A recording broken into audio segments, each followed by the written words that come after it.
தோவேகு சவுலிடத்துல போட்டு கொடுத்து சவுலும் தோவேகும் அகிமெலேக்கு எதிராய் வந்து 80 ஆசாரியர்களை கொன்று போட்டார்கள். அதிலே அகிமெலேக்கினுடைய மகனாயிருக்கிற ஆவிக்குரியவனாயிருக்கிற அபியத்தார் மட்டும் தப்பினான். அபியத்தாரை தப்ப வைத்ததன் நோக்கம் இருக்கு. அபியத்தார் உன்னை கர்த்தர் காப்பாத்தி இருக்கிறார். ஏன்னா உன்னை கொண்டு ஒரு பெரிய திட்டத்தை வச்சிருக்கிறார். அந்த அபியத்தார் தாவீதோடு இணைந்து கொண்டான். ஆமென் சொல்ல மாட்டீங்களா? இந்த சம்பவம் நடந்தது. சில நேரங்கள்ல இப்படி சொல்றாரு, கவனிங்க, இப்படிலாம் ஒரு அசம்பாவிதம் நடக்குதே அப்படின்னு நினைக்கிறோம். அது அசம்பாவிதத்துக்கு பின்னால ஒரு காட்ஸ் பிளான் ஒன்று நடக்குது. புரிந்தால் ஒரு ஆமென். அல்லேலூயா.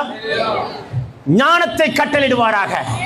இந்த மாசம் உன் பேரை கெடுக்க நினைக்கிற சாத்தானுடைய தந்திரங்கள் I break it, I cancel it, I break it, I cancel it. சொல்ல மாட்டீங்களே. உங்க வீட்டு வாசல்ல ரத்தம் தெளிப்பாராக. உங்களை சுற்றிலும் ரத்தம் தெளிப்பாராக. உன்னை பேரை கெடுக்கிற ஆவிகளை நிர்மலமாக்குவாராக.